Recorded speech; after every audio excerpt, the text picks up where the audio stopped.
एक पैराग्राफ दे रखा है यहाँ पे, क्या दे रखा है सबसे पहले इसको अंडरस्टैंड कर लीजिए।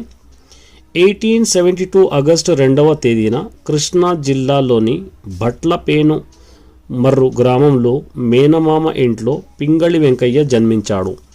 1872 अगस्त 2 तारीख को कृष्णा डिस्ट्रिक्ट के भटला पेन्नुगुर्रू बोलने के एक गांव में अपने मामा, मेना मामा माने माँ के भाई, उनको मेना मामा, ख़ास मामा हम कहते हैं, उनके घर में पिंगళి వెంకయ్య का जन्म हुआ।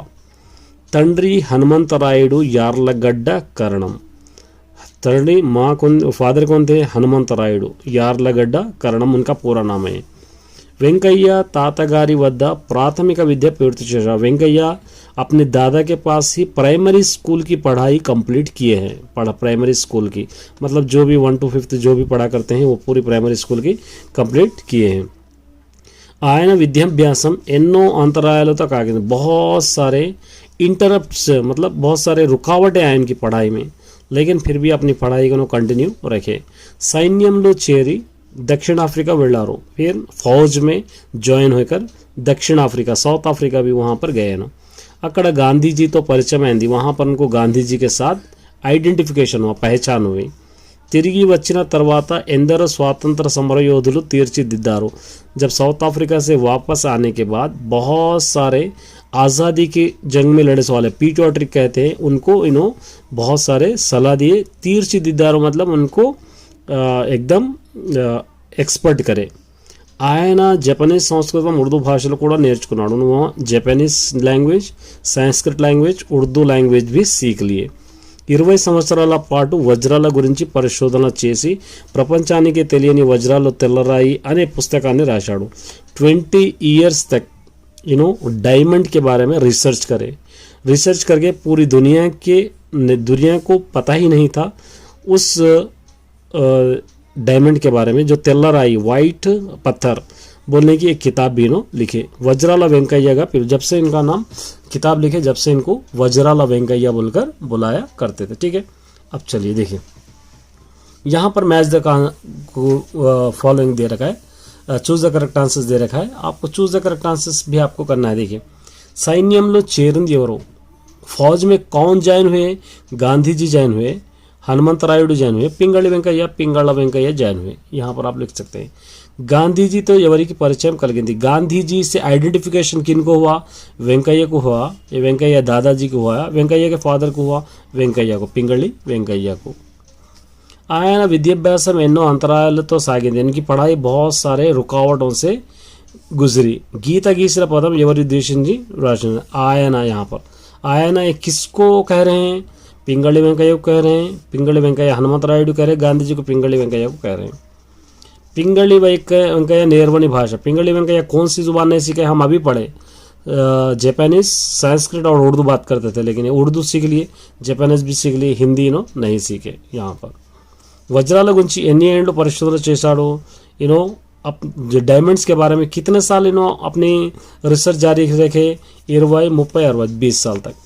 इस तरह ये आप कर सकते हैं। देखिए अच्छी तरह समझना है, लिख लेना है, आपको लिख कर सॉल्व करना है। All the best. तो अच्छी तरह एक्सप्लेन करूँगा, एक्सप्लेनेशन करने के बाद आपको जैसे मर्जी चाहे क्वेश्चंस आप बना सकते हैं। सबसे पहले एक्सप्लेनेशन इंपॉर्टेंट। देखिए గోలకొండ కోటను గొర్రెల కాపరుల కొండ అని పిలిచేవారు। गोलकोंडा जो फोर्ट है उसको गोरेला माने बकरे चराने वाला एक पहाड़ कहा जाता था। बकरे चराने के लिए इस्तेमाल होने वाला एक पहाड़ कहा जाता था। अदे गोलकोंडा, उसी का नाम है गोल्लाकोंडा। गोलकोंडा बाद में बना है, गोल्लाकोंडा है, गोलकोंडा डिफरेंस है। देखिए गोलकोंडा का मारे नहीं, गोल्लाकोंडा था पहले। गोल्ला मतलब बकरे, कोंडा मतलब पहाड़, बकरों का पहाड़। बाद में क्या हो गया? गोलकोंडा हो गया। ఇది తెలంగాణలోని హైదరాబాద్లో ఉన్నది। ये తెలంగాణ के హైదరాబాద్ में है।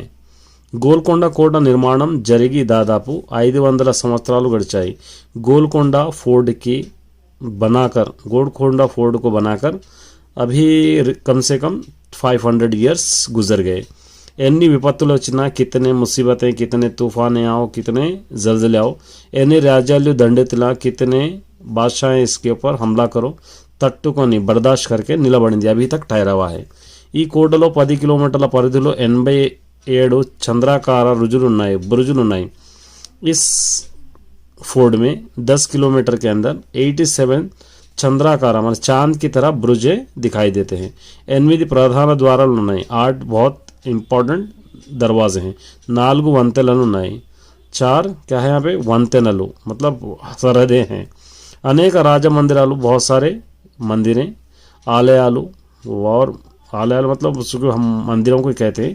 मसीदुలు मस्जिदें नेटिकी ఎంతో వైభవంగా ఉంది, अभी भी बहुत खूबसूरत हो दिखाई देते हैं। चलिए अब इस पे आपको क्वेश्चन बनाना है, बहुत सारे क्वेश्चन बनाते हैं। मैं पहला क्वेश्चन इसका बनाना चाह रहा हूँ। గోలకొండ यहाँ पे గోలకొండను ఏమని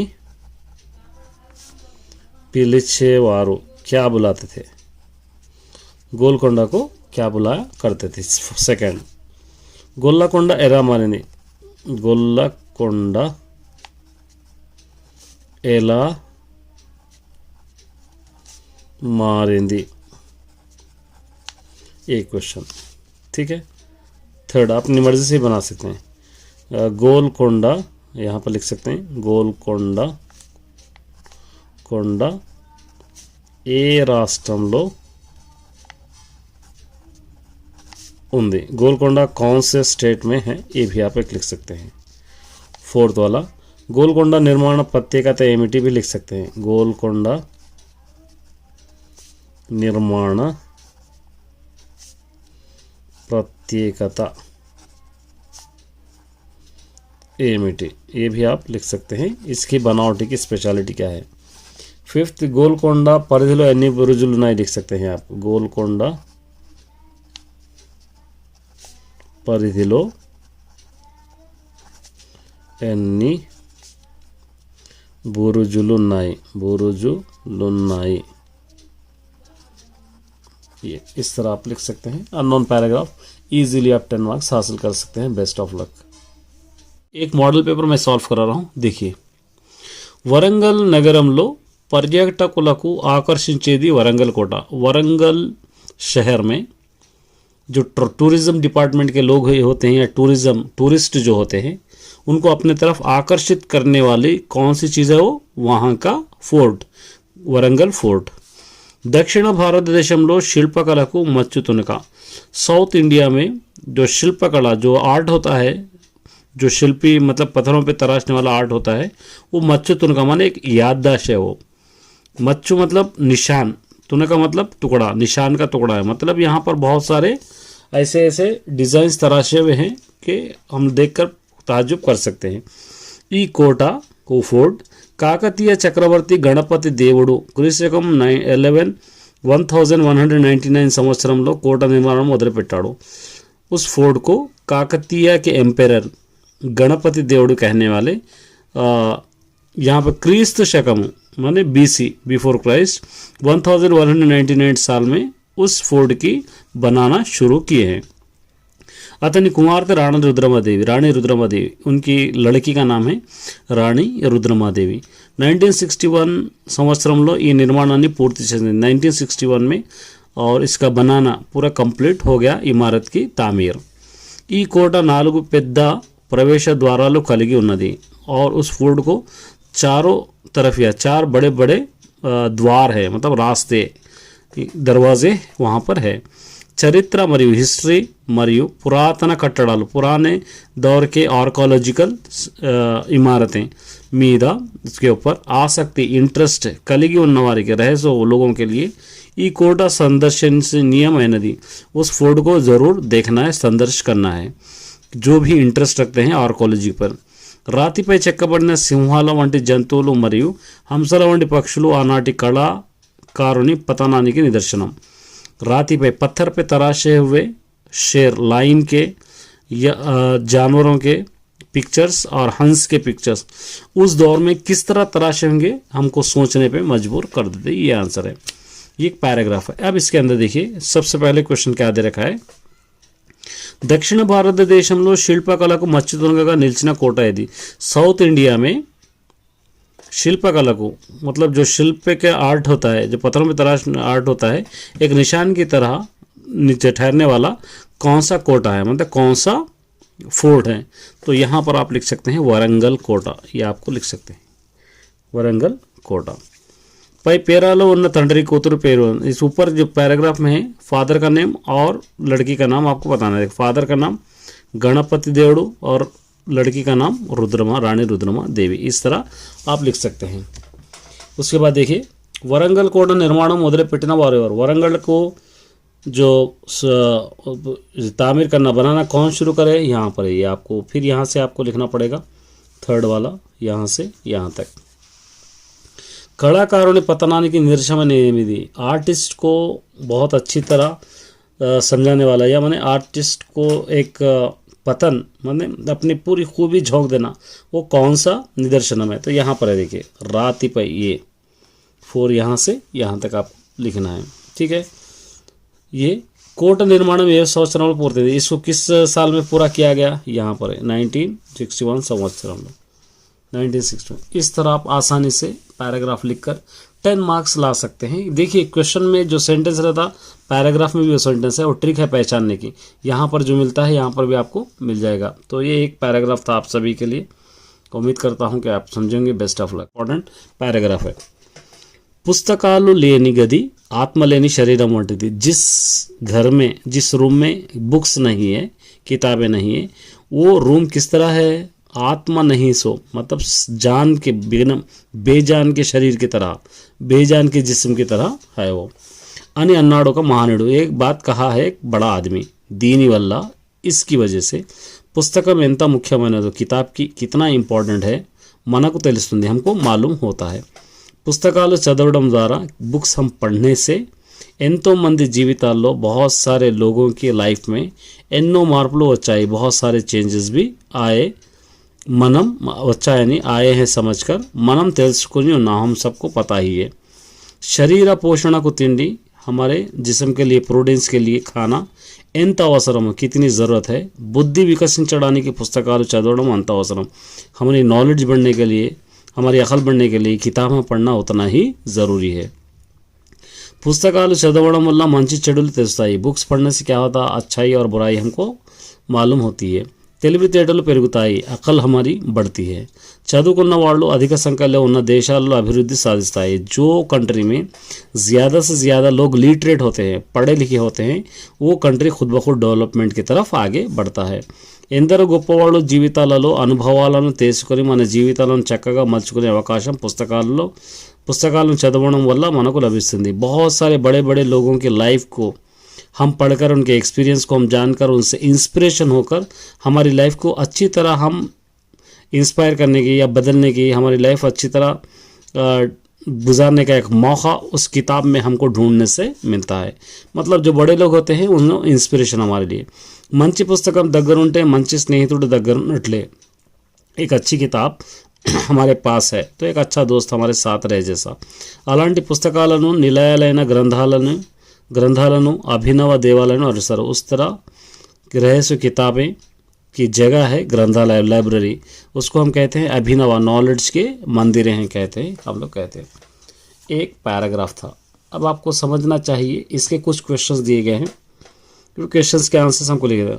पुस्तकम लेनी गदी एटवंटी, जिस रूम में बुक्स नहीं है वो रूम कैसे किस तरह रहता है, यहाँ पे आत्मा लेनी शरीरम यांटिदी, यहाँ तक आप लिख सकते हैं। बुद्धि विकसिंचाలంటే ఏమి చేయాలి, हमारी नॉलेज बढ़ने के लिए हमको क्या करना चाहिए, अगर हम लोग अच्छी तरह पढ़ेंगे। देखिए यहाँ पे बुद्धि పుస్తకాలు చదవడం అంత అవసరం, यहाँ पे पुस्तकालु, यहाँ से पुस्तकालु చదవాలి, ये చదవాలి यहाँ तक आप लिख सकते हैं। మంచి పుస్తకం దగ్గరుంటే ఎలా ఉంటుంది, अच्छी किताब हमारे साथ रहे तो क्या होता, यहाँ पे మంచి పుస్తకం దగ్గరుంటే మంచి స్నేహితుడు, अच्छा दोस्त साथ रहे जैसा। అభినవ దేవాలయాలు వీటిని అంటారు, అభినవ దేవాలయాలు किसको कहते हैं, यहाँ पे పుస్తకాల నిలయాలు, यहाँ पे यहाँ से लेके यहाँ तक आप लिख सकते हैं। పై పేర వేటి ప్రాధాన్యత చెప్పబడింది, किसके बारे में कह रहा है पैराग्राफ, यहाँ पर पुस्तक लाइब्रेरी, यहाँ पे ग्रंथालयालु के बारे में यहाँ पे कहता है, या पुस्तकम गुरिंची आप लिख सकते हैं, पुस्तकम गुरिंची एक आंसर था। तो उम्मीद करता हूँ कि अच्छी तरह आप इसको सीखेंगे, समझेंगे और लिखेंगे। All the best. पैराग्राफ दे रखा है देखिए, जगदीश चंद्र बोस చెట్టు పైన అనేక ప్రయోగాలు చేశాడు. జగదీష్ చంద్ర బోస్ क्या करे, झाड़ों पे बहुत सारे रिसर्च करे हैं.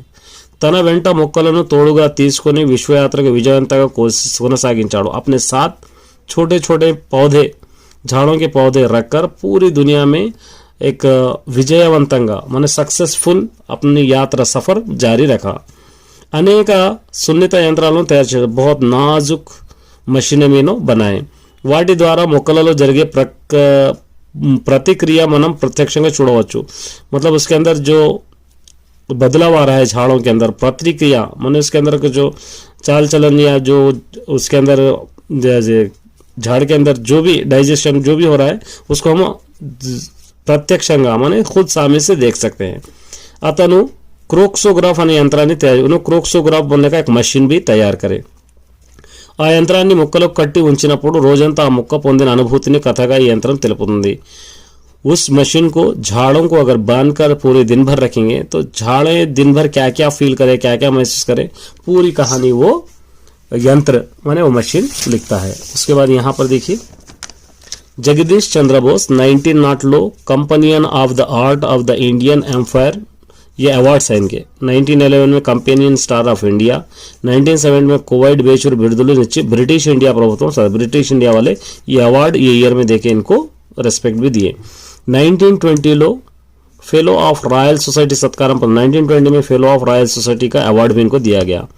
జాన్ స్టార్ట్ ర్యాలీలో కొంతకాలం విద్యా విషయక సలహాదారుగా పనిచేశాడు. ఈయన జాన్ स्टार की रैली में कुछ दिनों तक विद्या विषय का माने एजुकेशन का सब्जेक्ट देने के वास्ते सलाहदार, उनकी मदद करने के लिए सलाहदार के जैसा भी नो काम करे, माने एडवाइस देने वाले, एडवाइजर, चीफ एडवाइजर या एडवाइजर हम कह सकते हैं. बोस तन जीविताన్ని अध्यापक वृत्ति के పరిశోధనలో अंकितम చేశాడు. बोस क्या करे, अपनी पूरी लाइफ को टीचिंग के लिए और रिसर्च के लिए अंकित कर दिए. अब यहाँ पर कुछ क्वेश्चंस आपको दिए गए हैं, एक क्वेश्चंस के आंसर्स आपको लिखना है. देखिए मैं टिक कराऊंगा. जगदीश चंद्र बोस तैयार చేసిన యంత్రం, जगदीश चंद्र बोस बनाए सो मशीन क्या था वो हमको क्या बताता है. तो यहाँ पर है देखिए जगदीश चंद्र बोस, यहाँ से అతను ये क्रोक्सोग्राफ యంత్రాన్ని చేశా, యంత్రాన్ని మొక్కల్లో కట్టించినప్పుడు రోజంతా यहाँ तक आपको ये फर्स्ट आंसर यहाँ से यहाँ तक था. ठीक है. और सेकंड, విశ్వయాత్రను చేసేటప్పుడు బోనులో తాను పేటిని తీసుకున్నాడు. पूरे वर्ल्ड का सफर करते वक्त अपने साथ क्या लेके गए नो, तो यहाँ पर आपको लिख सकते हैं सेकंड वाला మొక్కలను తోడుగా తీసుకు వెళ్ళాడు. यहाँ तक మొక్కలను తోడుగా यहाँ तक आप लिख सकते हैं. उसके बाद यहाँ पे देखिए 1920 లో बोस ने पुरस्कार सत्कार में 1920 में इनको कौन सा अवार्ड दिया गया, यहाँ पर है फेलो ऑफ रॉयल, यहाँ पे थर्ड वाला, यहाँ सत्कारम పొందాడు. यहाँ तक आप लिख सकते हैं. ब्रिटिश इंडिया ప్రభుత్వం ये ब्रिटिश इंडिया दिए सो कौन से अवार्ड से पूरे यहाँ से यहाँ तक पूरे आ जाएंगे, यहाँ से लेके यहाँ तक पूरे अवार्ड्स आपको पूरे कंप्लीटली आपको लिखना है. बोस తన జీవితాన్ని వేడికి అంకితం చేశాడు. बोस अपने लाइफ को किसके लिए अंकित करे, यहाँ पर आप लेंगे ये बोस తన జీవితాన్ని, यहाँ तक आपको अध्यापक वृत्ति की आपको लिखना है रिसर्च के लिए. उसके बाद इसके अंदर आ जाएंगे चलदुल आरगिंचटा, यानी बमेरा पोतना के बारे में लिखना है. कवि परिचय में लिखना है बमेरा पोतना के बारे में, ऑलरेडी मैंने अपलोड कर दिया है. ప్రతి చౌరస్తాకు ఆమె తల్లి లాంటిదేనని కవి ఎవరికి ఉద్దేశించి అన్నాడు. हर चौराहा उनकी माँ की तरह है बोलकर पोएट किसको देख के करे, ये 7th लेसन का है. देखिए ये 7th लेसन में आपको मिल जाएगा आंसर्स ये. उसके बाद కులవృత్తిని వదులుకొని ఇంకొక దానికి అరులు చాచడం అసందర్భం. हमारे पुरखों से खानदान से चलते हुए आ रहे काम को छोड़कर दूसरों के बारे में हम सोचना ये इंसाफ ना इंसाफी है. దీనిపై మీ అభిప్రాయం, जिससे आपका अभिप्राय आपका ख्यालात क्या है जाहिर करना है. పండుగలలో తెలుగు ఆడపడుచుకు ప్రాముఖ్యతను గురించి రాండి. ईदों के दिन तेलंगाना की या तेलुगु के जो भी औरतें होते हैं उनकी इंपॉर्टेंस क्या होता है. मैंने कल ऑलरेडी दिया था ये दोनों पोएम्स भी स्क्रैम्बल. तो एंडन रगिति रांकटम, पहला कौन सा आएगा, ये आएगा रांकटम. उसके बाद रंडो बालकुलारा चल्दी गोडुन, उसके बाद आएगा यहाँ पर दंडन लेगनी हुई, ये थर्ड आएगा. दंडम भाई विवरिचुंडु, ये आएगा लास्ट में. इस तरह आपको लिखना है. ये 5th लेसन का है. और इसकी फर्स्ट लाइन श्री गलवाड़ू, ये फर्स्ट लाइन होगी. उसके बाद होगी नेरुगुरी गादू, उसके बाद सेकंड लाइन ये होगी. और उसके बाद होगी वरपो, ये थर्ड लाइन होगी. उसके बाद ये 4th लाइन होगी. इस तरह आपको स्क्रैम्बल पोएम को आसानी से लिखना है. चलिए एक और पोएम है, देखिए एक और पैराग्राफ है. देखिए यहाँ पर పింగళి వెంకయ్య రూపొందించిన మన జాతీయ పతాకంలో కషాయ రంగు ధైర్యానికి पिंगली वेंकैया बनाए सो हमारा नेशनल फ्लैग वो इसके अंदर कषाया माने जो ऊपर का ऑरेंज कलर है वो हमारे ब्रेव को हिम्मत को त्यागाने की हमारे त्याग को प्रतीक का निशानी है। तेलुपु रंगु शांति की वाइट कलर शांति के लिए सत्यानि की चिन्ह और सच्चाई का निशान है। आकुपच्चा रंगु नमकानी और जो हरा कलर है वो यकीन भरोसे के लिए समृद्धि के डेवलपमेंट के लिए भूमि के संकेतम और जमीन की एक निशानी है। झंडा मध्यलो नील रंगु गला अशोकोनी धर्मचक्रम उस झंडे के बीच रहा सो नील का कलर का अशोक चक्र है इसके अंदर। దీనిలో గల 24 ఆకులు इसके अंदर 24 पत्ते 24 घंटल 24 घंटలకు మన 24 घंटों को क्रमशिक्षण को डिसिप्लिन को धर्मानिकी और इंसाफ को న్యాయానికి और इंसाफ की एक निशानी है। జాతీయ పతాకానికి సంబంధించిన బ్యూరో ఆఫ్ ఇండియా స్టాండర్డ్ కొన్ని నిబంధనలను ఖరారు చేసింది। జాతీయ పతాకానికి वो नेशनल फ्लैग के लिए ब्यूरो ऑफ इंडिया स्टैंडर्ड बोलने वाला एक क्या है ये यहाँ पर एक संस्था है। ये एक तो ये కొన్ని నిబంధనలు कुछ निबंधन खरार చేసింది झंडे के लिए कुछ निबंधन बनाए मतलब झंडा ऐसा रहना इसके अंदर उसके अंदर कुछ कंडीशंस है समझिए। ये झंडा పొడవు उस झंडे का लंबाई वेडल्पु और चौड़ाई 3:2 నిష్పత్తిలో ఉండాలి। 3:2 में रहना चाहिए।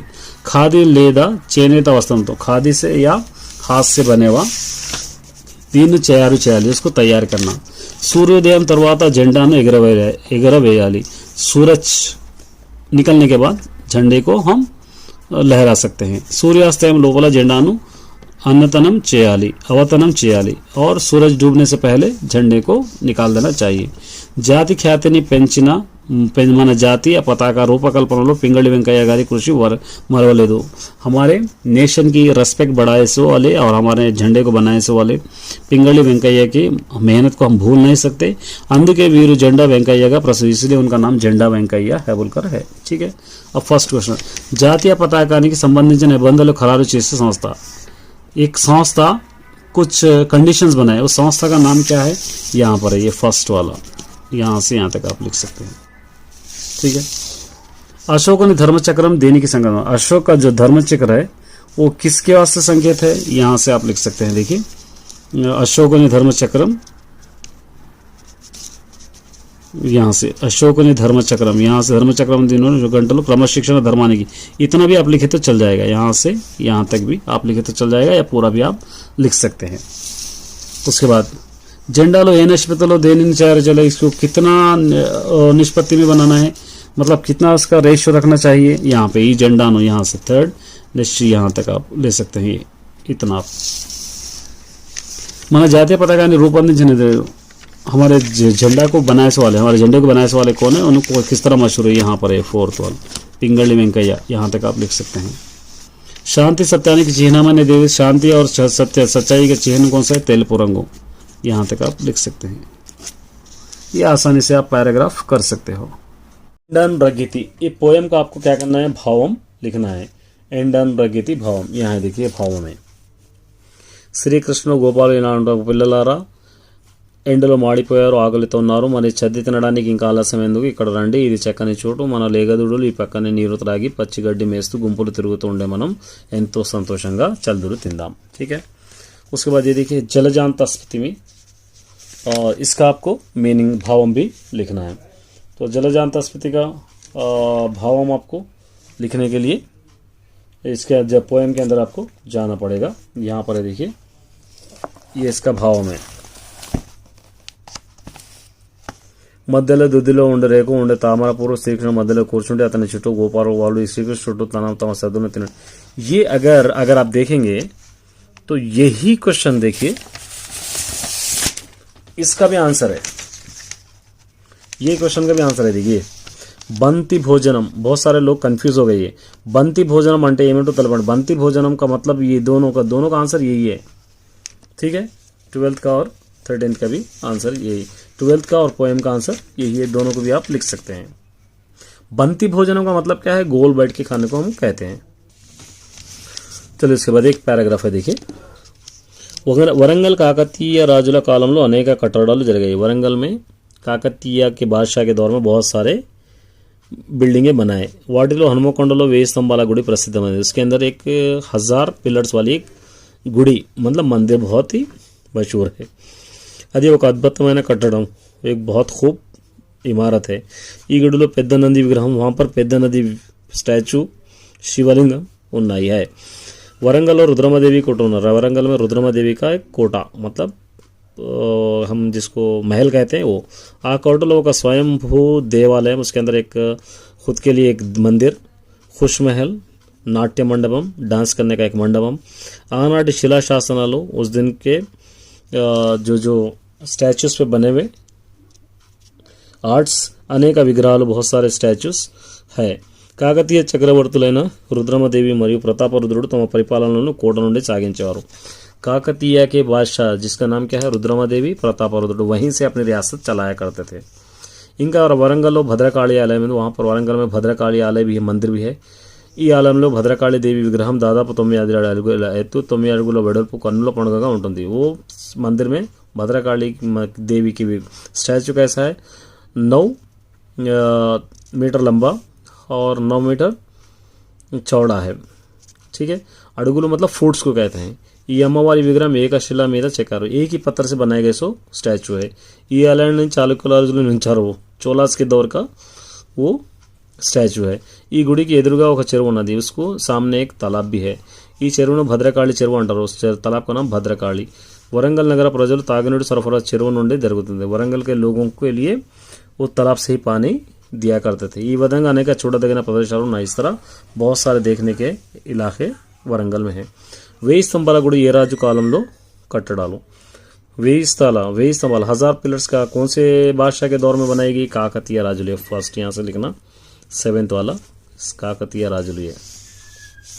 यहाँ तक కాకతీయ తమ పరిమాణం ఎక్కడ నుంచి సాగించారు, కాకతీయులు अपनी जो रियासत कहाँ से करते थे, यहाँ पे कोटा नुंडे, यहाँ से सेकेंड मतलब 8 वाला यहाँ पर।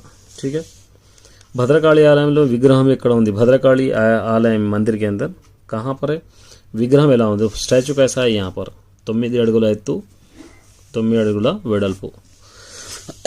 वरंगल ప్రజలు నీటి అవసరానికి ఏ విధంగా, वरंगल के लोग पानी कहाँ से पीते थे, भद्रकाली చెరువు द्वारा, ये यहाँ से 10th वाला। ठीक है, नाट्य मंडपम ఎక్కడ ఉంది, नाट्य मंडपम कहाँ पर है, तो यहाँ पे लिखना वरंगल्लो, यहाँ पर। ठीक है, वरंगल्लो, वरंगल कोटालो यहाँ पे लिखना है, वरंगल रुद्रमा देवी कोटा, आप कोटालो ने बेल कर लिख सकते हैं, ये भी यहाँ पे। और उसके बाद ये देखिए यहाँ से इसका अननोन पैराग्राफ है ये। अब इसको आपको क्या करना है, क्वेश्चंस आपको बनाना है अननोन पैराग्राफ के। क्या क्वेश्चंस बनाएंगे हम, पहले इसको समझेंगे, अगर अच्छी तरह हम समझेंगे तो हम इसके क्वेश्चंस बना सकते हैं। अगर समझ में नहीं आएगा तो हमको क्वेश्चंस बनाने में बहुत ही दिक्कत का सामना करना पड़ सकता है। तो पहले हम इसको समझने की कोशिश करेंगे। देखिए क्या दे रखा है, నేలపై కురిసే వర్షం నిల్వ చేయడానికి, मतलब आसमान से गिरने वाले बारिश को स्टोर करने के लिए। అనువైన చెరువులు, కుంటలు, ఆనకట్టలు లేకపోవడం వల్ల మనకు వర్షపు నీరు ఉపయోగపడకుండా వృధా సముద్రంలోకి పోతున్నది। आसमान से बरसे हुए पानी को स्टोर करने के लिए गड्ढे, बौड़ियाँ, तालाब ऐसे नहीं बनाने की वजह से वो पानी वेस्ट होकर कहाँ पर मिल रहा है, समंदर में मिल रहा है। చెరువులు పునర్నిర్మాణం ప్రజల మనుగడతో ముడిపడిన కీలకాంశం। तालाबों को दोबारा मरम्मत करना ये लोगों को, इंसानों से जुड़ा हुआ एक अहम पार्ट है। ప్రకృతి ప్రసాదంగా ఉన్న నీటిని, नेचर के प्रसाद की तरह मतलब नेचर के वरदान की तरह आने वाले बारिश को हम इसी तरह वेस्ट कर रहे हैं। ఇప్పుడు తెలంగాణలో సంపదగా గుర్తించి अब తెలంగాణ के अंदर वो हमको एक दौलत समझकर వాటికి పూర్వభయం తెచ్చే పనిని उसको पुराने तरीके से पुराना वैभव लाने के लिए मिशन काकतीय पेरिट प्रभुत्व स्वीकार, मिशन काकतीय बोलकर एक प्रोग्राम बनाया, मतलब जो बारिश से बरसने वाले पानी को स्टोर करने के लिए। రాజుల కాలంలో తవ్వించే చెరువులే ఇప్పటికీ తెలంగాణలో జీవనాధారం। बादशाही के दौर में खोदे हुए जो तालाबें थे वो अभी भी लोगों के लिए जीवन आधार बन चुके हैं। अब क्या करना है, इसके लिए 5 क्वेश्चंस बनाना है। हम बहुत क्वेश्चंस बना सकते हैं, 5 नहीं, बहुत क्वेश्चंस हम इसके बना सकते हैं, सिर्फ 5 ही नहीं। चलिए मैं एक 5 आपको समझा देता हूँ। वहाँ फर्स्ट क्वेश्चन लिखेंगे, नीटिनी నిలువ చేయడానికి అనువైనదేది? वेवी। पानी स्टोर करने के लिए क्या मतलब कौन से चीज़ें ज़रूरत है, इस तरह लिख सकते हैं। और उसी तरह सेकंड, वर्षपु नीरु వృధా అయి ఎందులో పోతున్నది, ये आप लिख सकते हैं। मतलब बारिश का पानी वेस्ट होकर कहाँ मिल रहा है, ये भी आप लोग पढ़े हैं। उसके बाद यहाँ पे लिख सकते हैं, प्रजल मनुगडकु ఏది कीलकम, इंसान जीने के लिए क्या जरूरी है, क्या क्रूशल है, आप लिख सकते हैं। उसके बाद प्रकृति प्रसादम ఏది, नेचर का प्रसाद कौन सा है, आप लिख सकते हैं। उसके बाद अभी क्या लिख सकते हैं, मिशन काकतीय किसका नाम रखे, मिशन काकतीय अने పేరు దేనికి పెట్టారు। इस तरह बहुत सारे क्वेश्चंस आप बना सकते हैं, ये सारे क्वेश्चंस है, ठीक है। चलिए उसके बाद हम देखेंगे, ये पोएम आपको फुल करना है। पद्यम पूరించి भावम, पोएम पूरा भी करना है, उसका भावम भी लिखना है। क्या है, एंडम रग्गेती रामकट्टम बड़ीती एक पोएम है, या सिरिगल वाणी की एडल है, 2 पोएम है। ये पोएम इंपॉर्टेंट है, इसको आप याद कर। यहाँ पर एक 10 మార్క్స్ के लिए अनसीन पैराग्राफ दिया। देखिए, దేశాభివృద్ధిలో బహుళార్థక ప్రాజెక్టు చాలా కీలకమైనది। हमारे कंट्री के डेवलपमेंट के लिए बहुलार्धक मतलब दोनों तरीके से यूज होने वाले प्रोजेक्ट माने डैम्स बहुत ही इंपॉर्टेंस है। మిలియన్ల హెక్టార్లు భూమికి సాగునీటి అందించడంతో పాటు విద్యుత్ ఉత్పత్తికి పెంచడానికి వారిని రూపొందించారు। ये लोग क्यों बनाते हैं डैम्स को, लाखों हेक्टेयर जमीन की सिंचाई के लिए, पानी के लिए और करंट इलेक्ट्रिसिटी बनाने के लिए इसको बनाते हैं। ఒకటి కంటే ఎక్కువ ప్రయోజనాలు చేకూర్చడం వీటి ప్రత్యేకత, एक से ज्यादा हमको फायदा पहुंचाने वाली ये लोगों की स्पेशलिटी है। जल रवाना पानी आगे बढ़ना, मत्स्य संपदा माने मछलियाँ फिशिंग, अभिवृद्धि डेवलपमेंट, भूसारा संरक्षण माने पानी की सिंचाई पानी लगाना, कृत्रिम वनाल पेंपकम माने आर्टिफिशियल जंगलों को बढ़ाना लांటి ఉపయోగాలు వీటి వల్ల కలుగుతాయి। इससे बहुत सारे फायदे हमको इससे मिलते हैं। बाकरानंगल प्रोजेक्ट सतलेज नदी पर निर्मित, बाकरानंगल जो प्रोजेक्ट है डैम है वो कहाँ पर बनाए, సత్లజ్ నది पे बनाए। బాకరానంగల్ అనే 2 డ్యామ్లకు కలిపి బాకరానంగల్ ప్రాజెక్టు పిలుస్తారు। బాకరానంగల్ बाकरा और नंगल बोलने के 2 डैमों को मिलाकर बाकरानंगल प्रोजेक्ट बुलाते हैं। దేశంలోని అతిపెద్ద ప్రాజెక్టు पूरे वर्ल्ड हमारे इंडिया में सबसे बड़ा डैम है वो। మొదట పంచవర్ష ప్రణాళికల కాలంలో దీనిని ప్రారంభించారు। पहले पंचवर्ष 5 साल में होने वाले एक प्लान के तहत इसको स्टार्ट करें। దీని ద్వారా హర్యానా రాష్ట్రం ఎక్కువగా లబ్ధి పొందింది। इससे किसको फायदा होगा, हरियाणा स्टेट को ज्यादा फायदा होगा। 1955 में इसका शंकुस्थापन ओपनिंग करके 1962 में इसको कंप्लीट करे। బాక్రా డ్యామ్ ను పంజాబ్లోని రూప్ సాగర్ దగ్గర బాక్రా కాగర్జున నిర్మించారు। బాక్రా డ్యామ్ को पंजाब के करीब रूप सागर के करीब भाकरा गार्जुलो इसको बनाए हैं। ఇక్కడ ఏర్పడిన కృత్రిమ రిజర్వాయర్ ను గోవింద సాగర్ అంటారు। वहां पर एक नेचुरल तौर पर एक रिजर्वायर है, उसका नाम है गोविंद सागर। नंगल डैम पंजाब लोनी नंगल दगरे निर्मित, नंगल डैम भी है वहां पर पंजाब के नंगल के पास, उसको बनाए। भारत लो अत्यधिक ग्रेविटी उन्ना आनाकट्टा बाकरा डैम, सबसे ज्यादा ग्रेविटी माने पानी रहने वाला बाकरा डैम है, ये है। अब इसके आंसर से देखिए, बहुला प्रोजेक्ट ఎందుకు రూపొందించారు, बहुला प्रोजेक्ट क्यों बनाते हैं, 2 तरीके के तो यहाँ पर है। यहाँ पे फर्स्ट एक तो पानी के लिए, दूसरा और यहाँ पर इलेक्ट्रिसिटी बनाने के। वेटिनी कल्पी भाकरानंगल प्रोजेक्ट किसको मिलाकर भाकरानंगल प्रोजेक्ट कहते हैं, यहाँ देखिए भाकरा और नंगल, सेकंड भाकरा और नंगल అనే 2 డ్యామ్లను కలిపి భాకరానంగల్ ప్రాజెక్ట్ అని పిలుస్తారు। यहाँ तक బహుళార్థక ప్రాజెక్టు వలన ఎటువంటి ఉపయోగాలు కలుగుతాయి, ये बहुलार्धक मतलब यहाँ से लिखना है। దేశాభివృద్ధి बहुलार्धक చాలా మిలియన్ల హెక్టార్ల భూమి సాగునీటి పెంచడంతో పాటు ఉత్పత్తి పెంచడానికి వాటర్ రూపొందించారు। ये पूरा आपको लिखना है यहाँ तक। पूरा पैराग्राफ भी आप लिख सकते हैं, पूरा पैराग्राफ आपको लिखना है। भाखरा डैम प्रत्येक, इसकी स्पेशलिटी क्या है भाखरा डैम की? भाखरा डैम की यहाँ पे देखिए, ఒక్కటి కంటే ఎక్కువ ప్రయోజనం చేయడం వీటి ప్రత్యేకత। यहाँ से एक से ज़्यादा। ये प्रोजेक्ट ఎప్పుడు మొదలు పెట్టాడు, कब शुरू करे कब ख़त्म करे, यहाँ से यहाँ तक। ये इस तरह ये आसानी से आप 10 मार्क्स ला सकते हैं। इसको एक बार आप आराम से देख लीजिए, ठीक है। अननोन पैराग्राफ अच्छी तरह समझना है, इसको भी देखिए। तुंगभद्रा नदी कृष्णा नदी की मुख्यమైన उपनदी। तुंगभद्रा जो नदी है वो कृष्णा नदी की एक इम्पोर्टेंट उपनदी माने वाइस नदी है। उपनदी जैसा prime minister vice prime minister रहता ना, प्रेसिडेंट वाइस प्रेसिडेंट, उस तरह वाइस नदी है।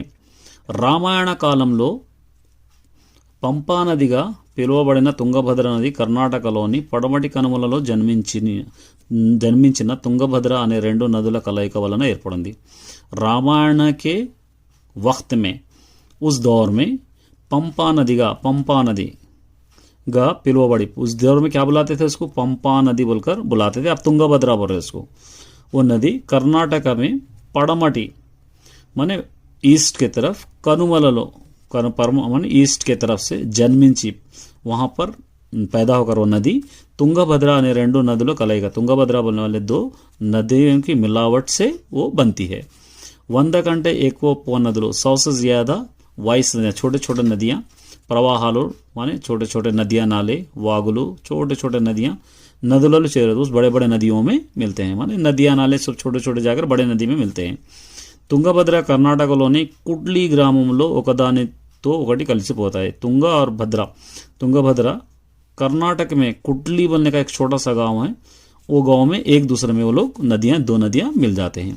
आ नदी कर्नूలు జిల్లా कौतालम मंडल वद्द आंध्र प्रदेश लोग प्रवेश చేస్తుంది। वो नदी कर्नूल के पास कौतालम मंडल है, वहां पर आंध्र प्रदेश के अंदर एंटर होती है।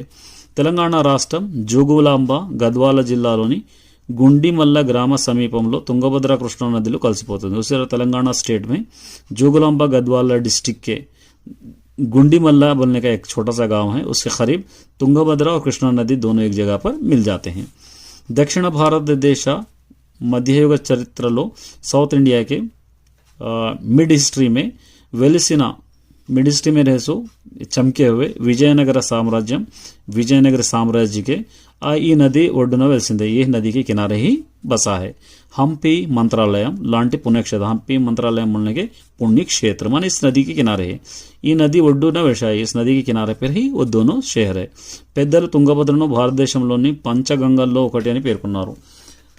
बड़े लोग तुंगभद्रा को हिंदुस्तान के पंचगंगा के नदियों में से एक नदी है बोलकर बोले, ठीक है। अब देखिए फर्स्ट तुंगभद्रा नदी ఇక్కడ तुंगभद्रा नदी कहाँ पर पैदा हुई? तो यहाँ पर है, यहाँ पर अब रामायण కాలంలో పిలువబడిన यहाँ फर्स्ट तुंगभद्र नदी कर्नाटकలో పొడమటి కనుమలలో जन्मिंచింది। यहाँ तक आप लिख सकते हैं, ठीक है। तुंगभद्रा नदी ఏ గ్రామంలో వస్తాయి? कौन से गांव में मिलते हैं? यहाँ पे कुडली ग्रामंलो, यहाँ से लिख सकते हैं। या ना तो कर्नाटकलोनी, यहाँ से भी आप लिख सकते हैं कर्नाटकलोनी कुडली ग्रामंलो ఒకదానిలో ఒకటి కలుస్తాయి। यहाँ तक भी आप लिख सकते हैं। तुंगभद्रा नदी ఒడ్డున వెలిసిన పుణ్యక్షేత్రాలు ఏవి? तुंगभद्री नदी के किनारे पर है सब पुण्यक्षेत्राలు ये हम्पी मंत्रालयम, यहाँ पे थर्ड हम्पी मंत्रालयम, ये दो, ठीक है। ये साम्राज्याने की नदी ఒడ్డున వెలిసింది। कौन सा साम्राज्य इस नदी के किनारे है? यहाँ पर है भारत मध्य चक्रवर्ती विजयनगर साम्राज्यम, यहाँ पर आप लिख सकते हैं विजयनगर साम्राज्यम। उसके बाद ये పెద్దలు తుంగభద్ర ने, बड़े लोग तुंगभद्रा को क्या बोलकर बुलाते थे? यहाँ पंचगंगల్లో ఒకటిగా, ये इस तरह आप इसको लिख सकते हैं।